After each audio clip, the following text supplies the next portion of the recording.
sou o Alfa e Ômega, diz o Senhor Deus, aquele que é, que era e que há de vir, o Todo-Poderoso. Louvado seja o nosso Deus.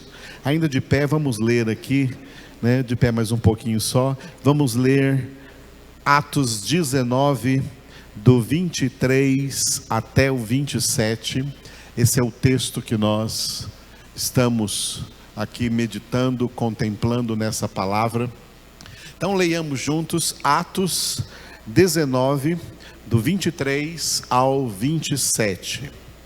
Por esse tempo houve grande alvoroço acerca do caminho, pois um ourives chamado Demétrio, que fazia de prata nichos de Diana e que dava muito lucro aos artífices, convocando-os juntamente com outros da mesma profissão, disse-lhes: Senhores, sabeis que deste ofício vem a nossa prosperidade, e estáis vendo e ouvindo que não só em Éfeso, mas em quase toda a Ásia, este Paulo tem persuadido e desencaminhado muita gente, afirmando não serem deuses os que são feitos por mãos humanas.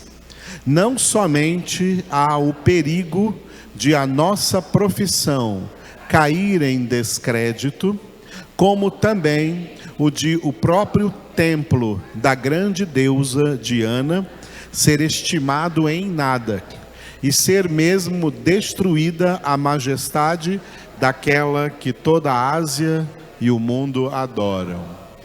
O tema da nossa pregação de hoje na ceia, neste domingo de ceia do Senhor, baseado no texto que nós estamos lendo, repita, evangelização. Diga mais uma vez e mais forte: evangelização. Muita gente que eu digo, muita gente de igrejas, de crentes, estão quase que totalmente desconhecendo o que é isso. O que é evangelização? O que é evangelizar? E é uma lástima que isso esteja acontecendo, porque evangelização é um ministério instituído por Jesus para ser realizado por todos os crentes, por todos os filhos de Deus, sem exceção. Se alguém se diz filho de Deus e não é um evangelizador, ele é um falso filho de Deus. Se alguém se diz filha de Deus, mulheres, e não é uma evangelizadora, é uma falsa filha de Deus. Filhos e filhas de Deus são chamados a seguir um modelo, o Filho de Deus, Jesus Cristo. E o Filho de Deus na terra, enquanto homem na terra, foi um evangelizador. Filhos de Deus são evangelizadores. E aqueles que não estiverem evangelizando estão em pecado. As pessoas colocam muito na cabeça que pecado é alguma coisa que ela faz. Fazer isso é pecado, fazer aquilo é pecado. Mas pecado também representa um grande número de coisas que você não faz, que você deixa de fazer. E esses pecados são chamados de pecados de omissão. E filhos de Deus, que se dizem filhos de Deus, se dizem cristãos, se dizem crentes, se dizem evangélicos, mas não evangelizam, não são evangelizadores, eles são omissos, são culpados diante de Deus do pecado gravíssimo que se chama omissão.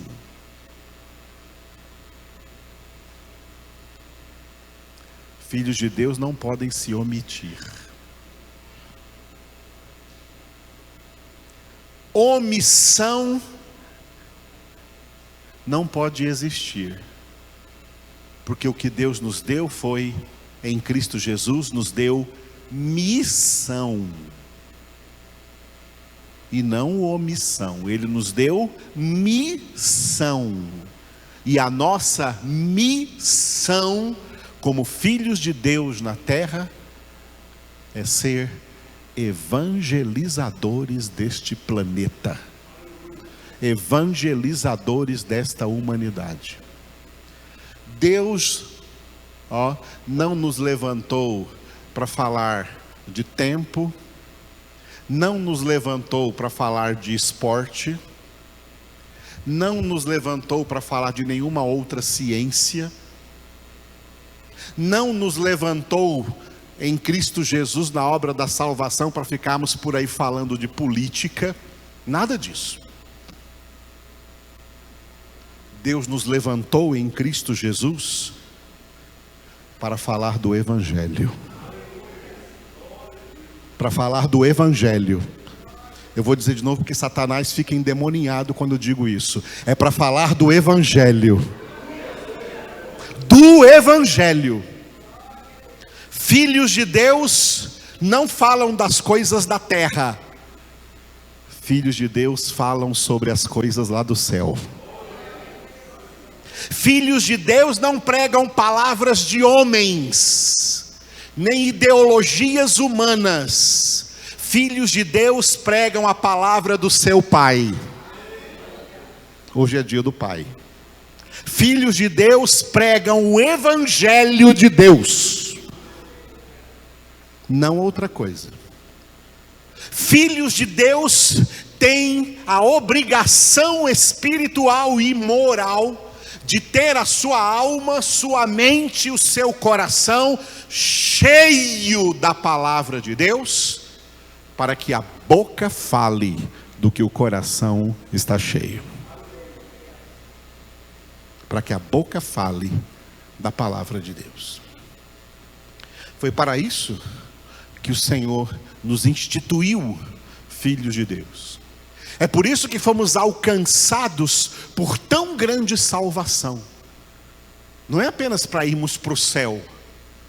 É para que enquanto vivermos na terra, sermos cidadãos dos céus, sermos testemunhas dos céus e anunciar para as pessoas, quer elas gostem ou não, quer elas aceitem ou não, a doutrina do céu, a doutrina de Deus, a verdade do nosso Deus, do nosso Pai Celestial. É por isso que estamos na terra. E Jesus disse assim: se alguém, diante dessa geração perversa que tem aí no mundo, se envergonhar de mim e das minhas palavras, eu também me envergonharei dele diante do meu Pai e dos santos anjos. Sabe o que significa? Significa que na hora que você tiver que entrar no céu, Jesus vai dizer assim: Pai, esse não. Pai, essa não deixa eu entrar aqui não. Esse aí eu tenho vergonha dele. Porque lá na terra se envergonhou de mim. Falou de um monte de baboseiras, mas não falou do Evangelho. não evangelizou ninguém. Só falou de coisas terrenas, se envergonhou das coisas celestiais. Eu me envergonho desse, Pai, não deixa eu entrar aqui no céu, não. Por isso o apóstolo Paulo declarou em Romanos 1,16: eu, Paulo, não me envergonho do Evangelho, porque ele é o poder de Deus para a salvação de todo aquele que crê. Eu vou repetir porque eu não ouvi nenhum aleluia dos evangélicos aqui presentes. Não me envergonho do Evangelho, porque ele é o poder de Deus para a salvação de todo aquele que crê. Está cheio de crente que não se envergonha de falar de política, de futebol, de filme, de série, de novela, até de música do mundo, mas se envergonha de falar de Jesus, se envergonha do Evangelho. Essas pessoas vão queimar no inferno e no lago de fogo e de enxofre, porque no céu só entram testemunhas declaradas de Cristo Jesus. Não testemunhas omissas, testemunhas declaradas de Cristo Jesus. Quem não fala de Jesus é porque não gosta dele. Não vem com essa falsidade que você ama Jesus. Você não está falando dele é porque você não ama. Você fala do que você gosta de falar. Você gosta de falar de sapato, é isso que você fala. Você gosta de falar de vestido, é isso que você fala. Você gosta de falar de maquiagem, é isso que você fala. Você gosta de falar de comida, é isso que você fala. Porque você gosta. Porque você não fala de Jesus, você não gosta dele. Você não o ama. Mas você quer ir para o céu, não porque ama a Deus, porque ama a si mesmo. E não tem céu para quem ama a si mesmo. O céu não é para quem ama a si mesmo. O céu é para quem ama a Deus. Por isso está escrito que nem olhos viram, nem ouvidos ouviram, nem o coração humano imaginou o que Deus tem preparado para aqueles que o amam. Amam tanto a Deus que nem fazem caso da própria vida, como está nesse texto que o Espírito Santo mandou eu ler para vocês agora, em Apocalipse, capítulo 12, versículo 11, acerca das verdadeiras testemunhas que já deram suas vidas pregando o Evangelho. Apocalipse 12, 11. Eles, pois, o venceram por causa do sangue do Cordeiro, por causa da palavra do testemunho que deram, e mesmo em face da morte, não amaram a própria vida.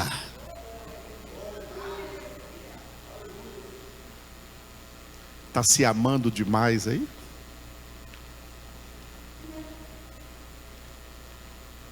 Está se autoprotegendo demais aí? Está se autopreservando demais aí? Quem faz isso nunca prega o Evangelho, porque o Evangelho coloca a sua vida em risco. É por isso que a história dos homens e mulheres de Deus, que pregaram a palavra de Deus na terra, é uma história de martírio, de perseguição, de morte, porque não amaram a própria vida, amaram mais a Deus do que a própria vida. Amaram mais a Jesus do que a própria vida. Amaram mais o Evangelho do que a própria vida. Amaram mais a palavra de Deus do que a própria vida.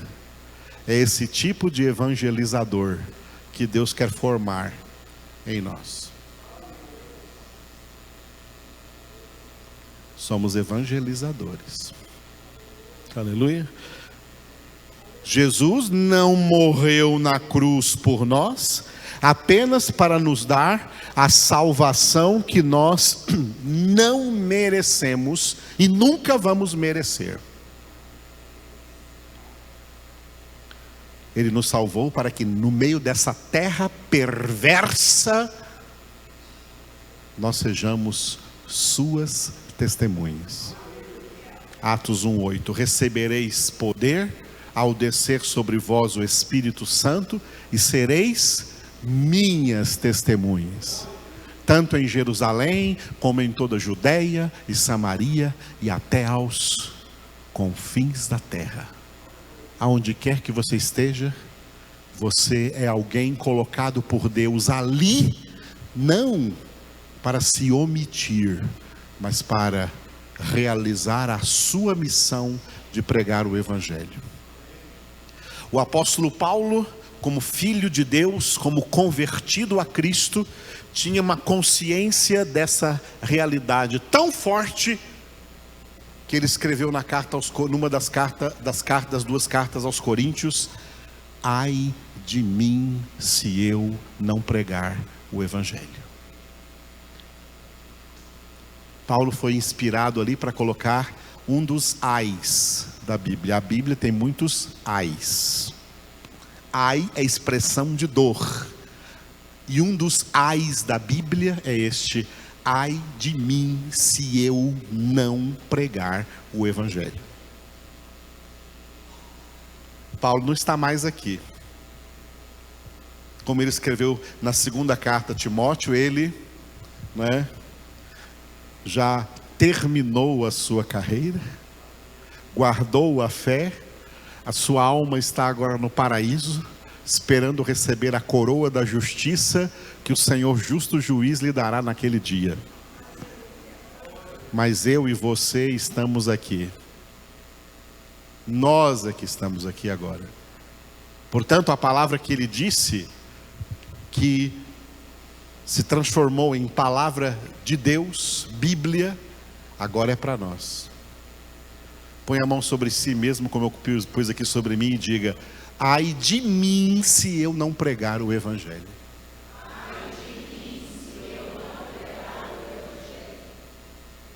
Diga para a pessoa mais próxima aí agora: ai de ti, se tu não pregar o Evangelho. Todos levantem a mão aí, uma mão, e diga: ai de nós, se não pregarmos o Evangelho. E tem mais, não é pregar o Evangelho aqui dentro de quatro paredes, como eu estou fazendo. Tem muito crente em igreja que fica nervoso com o pastor, com raiva da igreja, porque o pastor não está me dando oportunidade para eu pregar. Você quer pregar para crente?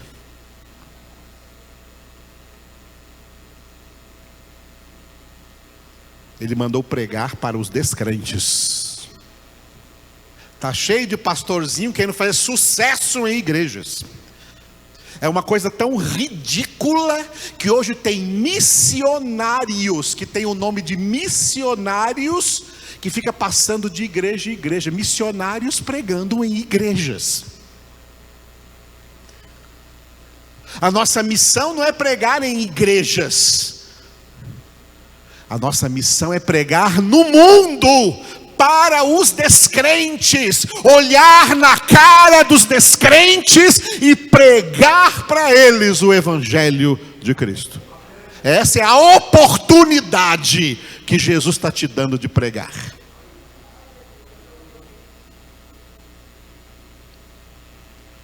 A congregação é onde acontece o ministério pastoral, por exemplo, que o Senhor me deu. Para quê?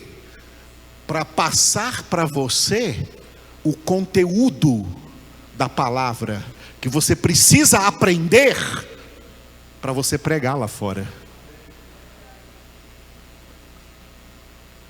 Eu não vou lá pregar onde você trabalha, é você que tem que fazer isso. Eu não vou com você nas viagens Vocês vão em viagem, nunca me convidam. Vocês vão ter que pregar lá onde vocês vão. Eu não moro com vocês lá onde vocês moram. Vocês têm que pregar lá. Eu não estudo na faculdade ou na escola que você estuda lá, você tem que pregar lá. E o que você vai pregar? É o conteúdo que você aprende aqui. É para isso que servem as congregações. Congregação não é para showzinho à parte de quem quer aparecer. Congregação é o lugar de aprender o conteúdo bíblico, o conteúdo da palavra, aonde você vai, o conteúdo que você vai usar para pregar onde quer que você vá, onde quer que você esteja. As pessoas não entenderam o que é evangelizar, não entenderam o que é igreja. E por isso que o evangelho não anda, porque o evangelho ficou restrito a 4 paredes. E crentes fora das 4 paredes denominacionais não pregam nada, não testemunham nada, têm vergonha de Jesus. E ficam dando desculpa, não estou preparado para pregar.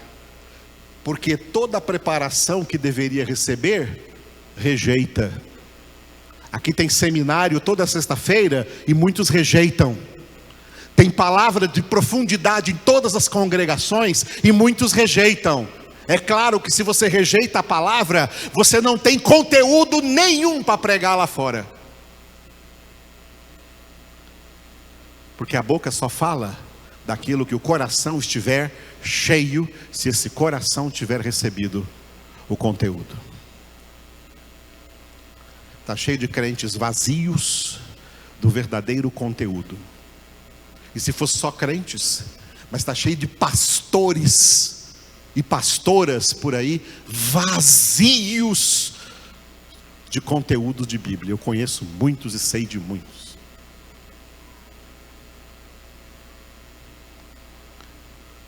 Eu dou aula para pastores que vêm falar comigo assim: pastor Edivaldo, eu estou desesperado agora que eu estou pegando aula. Eu não sabia que eu era tão ignorante de Bíblia. Eu não sei o que eu estou fazendo como pastor. Isso pastores já falaram para mim quando entenderam, e são muito poucos, quando entenderam que não tinham conteúdo algum. Rasos de conteúdo. Pastores têm que ser profundos de conteúdo, porque Deus nos deu na palavra profundidade de conteúdo, profundidade de conhecimento, para compartilharmos esse conhecimento com o povo de Deus, e o povo de Deus ser sal da terra e luz do mundo. Glória a Deus. Tudo isto que eu falei agora para vocês, vamos corroborar com o texto que nós acabamos de ler, onde vamos parar em um versículo, ok? Nós lemos hoje então, Atos 19 do 23 ao 27, e dentro desse texto, nós estamos quase terminando, nós estamos nos últimos 2 versículos, o 26 e o 27, cujo título é, repita depois de mim aí, idolatria ameaçada. Diante da pregação do evangelho que Paulo exerceu lá na cidade de Éfeso, aquela cidade que vivia uma terrível idolatria, idolatrando uma falsa deusa chamada Diana, de repente, essa idolatria foi ameaçada porque o evangelho veio para destruir toda a idolatria. E é isso que nós estamos vendo aqui, que aconteceu na cidade de Éfeso. Esses 2 versículos, o 26 e o 27, eles estão divididos da seguinte forma. O 26, que é o que nós vamos ler hoje aqui, vamos falar hoje, já estamos falando, repita o título, pregação do evangelho. E o 27, que pela graça de Deus vamos trazer aqui no próximo domingo, tá? É o resultado da legítima pregação do Evangelho, diga, idolatria em descrédito.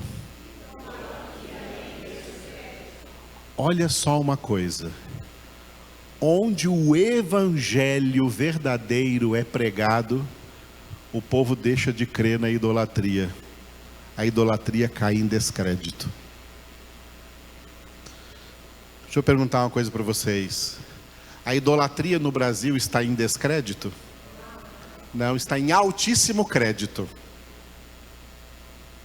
Porque os evangélicos do Brasil não estão pregando o Evangelho. Não estão pregando o Evangelho, não estão vivendo o Evangelho, não estão sendo testemunha de Cristo, mas são uma cambada de religiosos sem conhecimento para pregar nem para uma criança. Porque não pregam nem para os próprios filhos. Que evangelho é esse? Esse era o plano de Deus? Quando Paulo passou apenas 2 anos, só 2 anos, não ficou 20 anos em Éfeso, não, ficou 2 anos em Éfeso, foi suficiente para a pregação do Evangelho colocar em descrédito a idolatria lá naquela cidade. E o nome de Jesus ser exaltado em muitas vidas que deixaram de ser idólatras e foram transformados em verdadeiros filhos e filhas de Deus. Hoje nós vamos ficar só com o versículo 26, que vamos repetir agora, tá? Pregação do Evangelho. Lembrando que o que nós vamos ler aqui é o discurso de um homem idólatra, um ourives, era um fabricante de imagens. Ourives era um fabricante de imagens de idolatria, imagens da Diana, que estava aqui dando esse discurso para os profissionais do mesmo ramo, lá na cidade de Éfeso, que eram fabricantes de ídolos, e também para os comerciantes que tinham lojas e vendiam esses altares e essas imagens da falsa deusa chamada Diana. E dentro do seu discurso, Demétrio disse assim, e estáis vendo e ouvindo que não só em Éfeso, mas em quase toda a Ásia, este Paulo tem persuadido e desencaminhado muita gente, afirmando não serem deuses os que são feitos por mãos humanas. Vamos repetir o versículo? E estáis vendo e ouvindo que não só em Éfeso, mas em quase toda a Ásia, este Paulo tem persuadido e desencaminhado muita gente, afirmando não serem deuses os que são feitos por mãos humanas. Diga aleluia. Amados, olha aqui, esse homem endemoninhado, inimigo de Deus, inimigo do Evangelho, fabricante de ídolo, e que ganhava muito dinheiro nessa profissão. A idolatria é muito rentável, é muito próspera para os idólatras, e eles pagam o que for. Ele então está criticando o que Paulo estava fazendo lá em Éfeso ao pregar o Evangelho de Cristo. Vocês estão vendo e estão ouvindo que não só aqui na nossa cidade, olha só, olha a notícia que corria naquela época, né? A notícia que corria naquela época, sem ter redes sociais nem nada, a notícia corria que o apóstolo Paulo estava pregando o Evangelho não só em Éfeso, mas em todo o continente asiático. Em toda a Ásia, esse Paulo ele tem persuadido e desencaminhado muita gente. Quantos você tem persuadido e desencaminhado das trevas para a luz?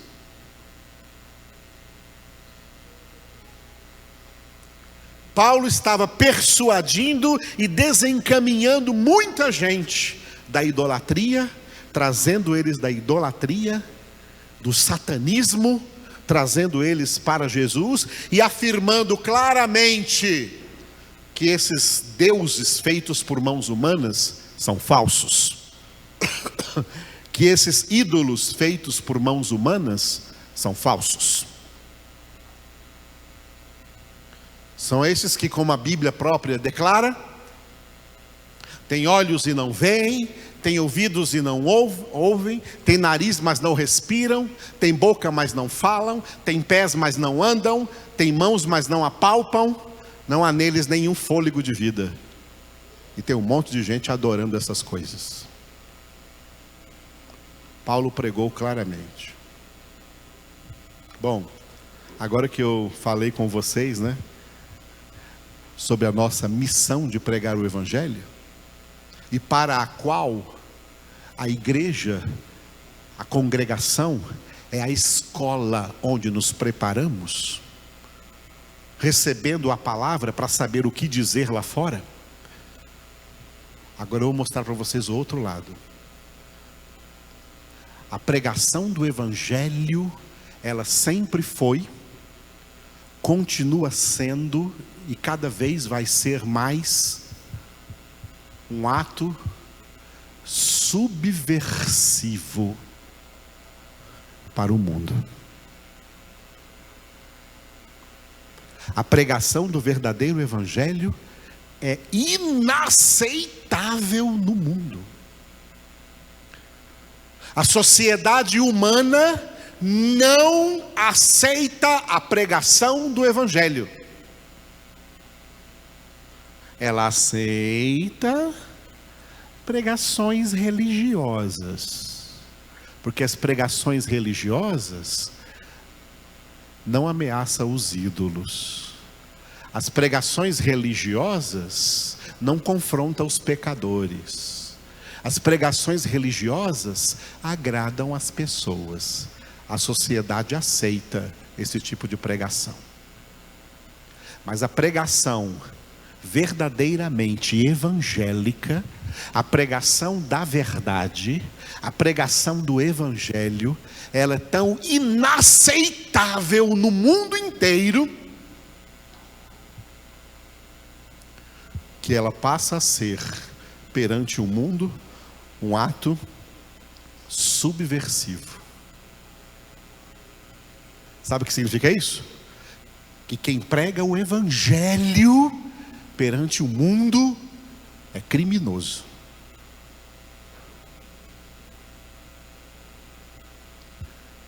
É um verdadeiro crime diante do mundo pregar o Evangelho.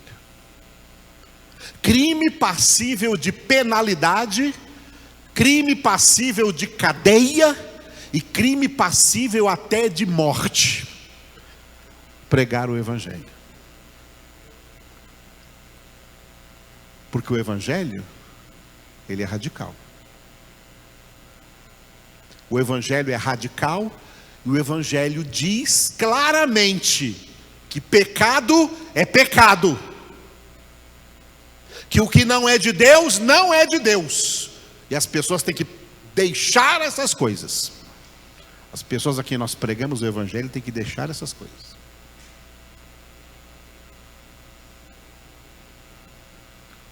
Pregar o Evangelho perante o mundo é um ato de subversão.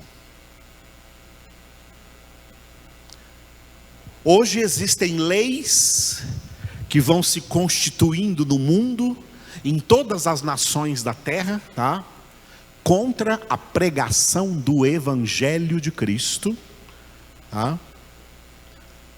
E deixa eu fazer um parênteses aqui.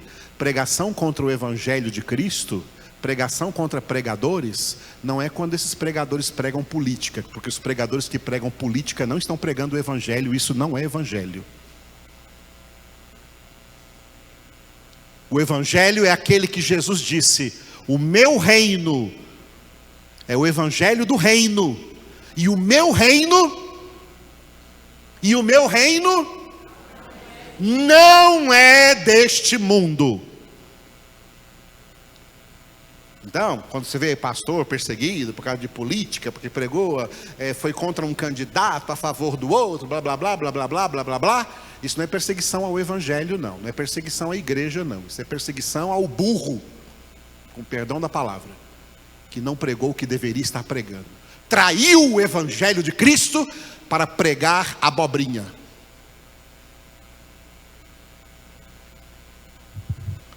A perseguição contra o evangelho é quando o evangelho que é pregado é o evangelho do reino de Cristo, do reino de Deus, o reino que não é deste mundo, o reino que é santo e prega santificação, prega conversão, prega arrependimento, prega reconciliação com Deus, prega voltai-vos para Deus, prega abandonai o pecado, abandonai a idolatria, para de pecar, vai e não peques mais.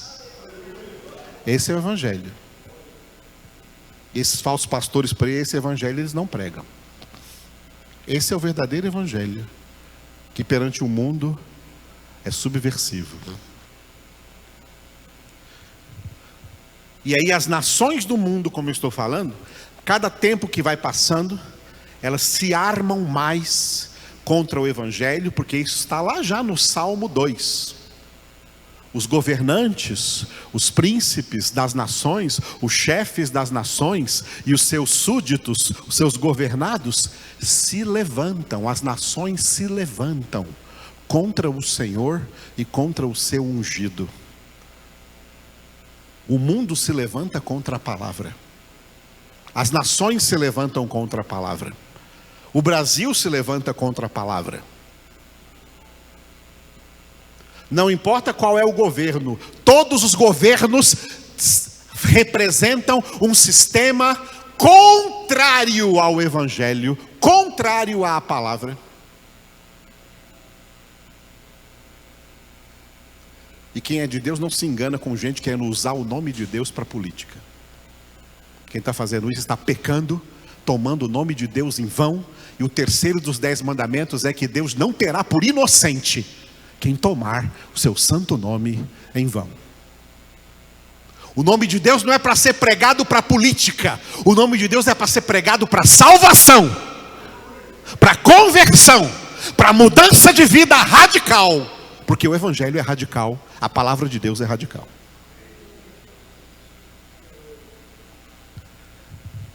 E o levante que as nações fazem vão tomando corpo e vão recebendo nomes. Um dos nomes muito fortes hoje que está preparando as pessoas aí, uma das coisas que vão preparar as pessoas para a grande tribulação, são as leis contra a intolerância religiosa. Qual a proposta das leis contra a intolerância religiosa? É que ninguém pode falar mal de nenhuma religião. Ninguém pode tentar convencer uma pessoa que a religião dela está errada e que ela tem que deixar aquela religião. Ninguém pode fazer isso é crime.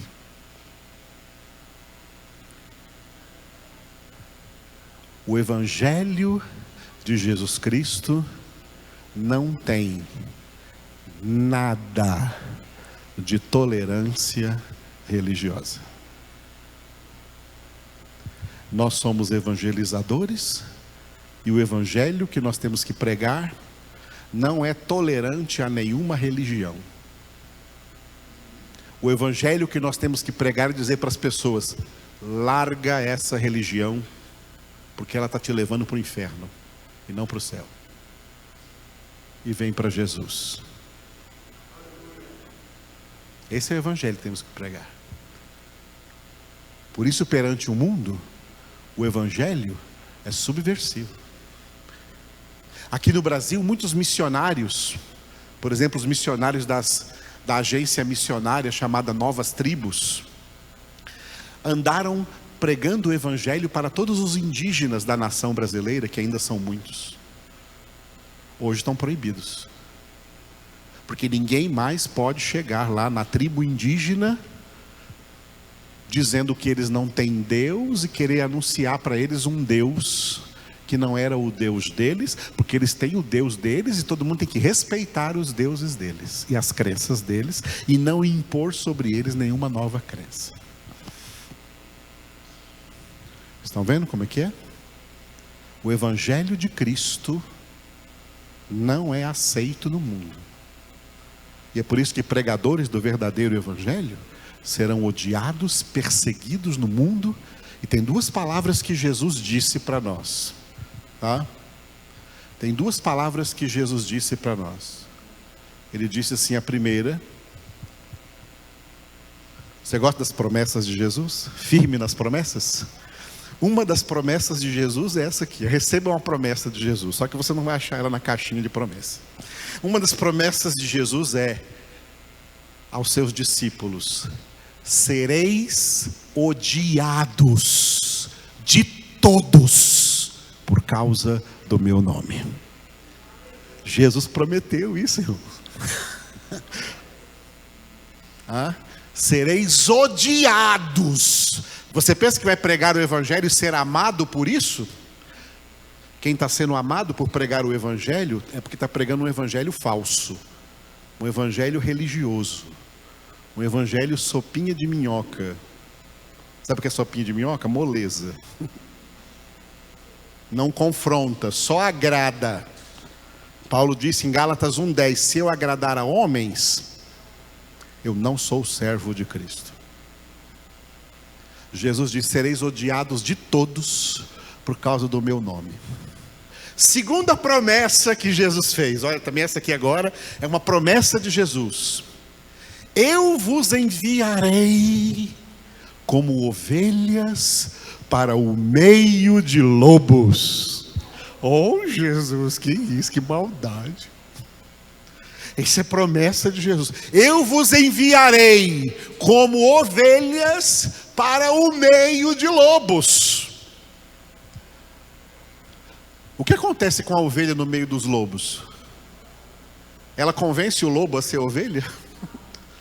Ela é devorada pelo lobo.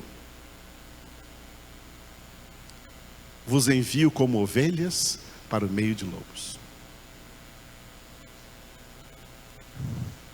Isso são promessas evangelísticas que se cumprem quando verdadeiros filhos de Deus se levantam como arautos, mensageiros do Evangelho de Cristo, o Evangelho do reino de Deus.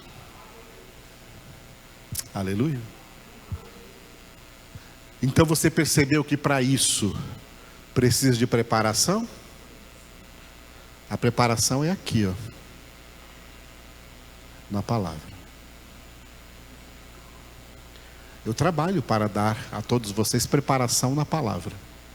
Agora, quem não quer, ou até acha que não precisa, vai se ver com Deus, não comigo.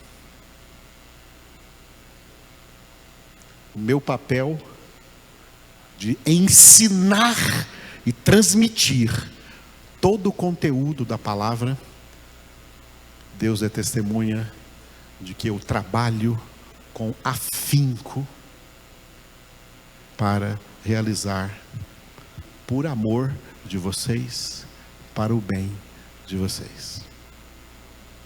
Porque ai de vocês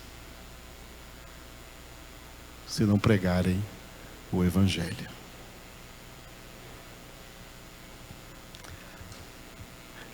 Persuadir e desencaminhar as pessoas da idolatria, do satanismo, do pecado e trazê-las para o caminho, a verdade e a vida. Jesus. O mandamento do Senhor continua valendo: pregai o Evangelho a toda criatura.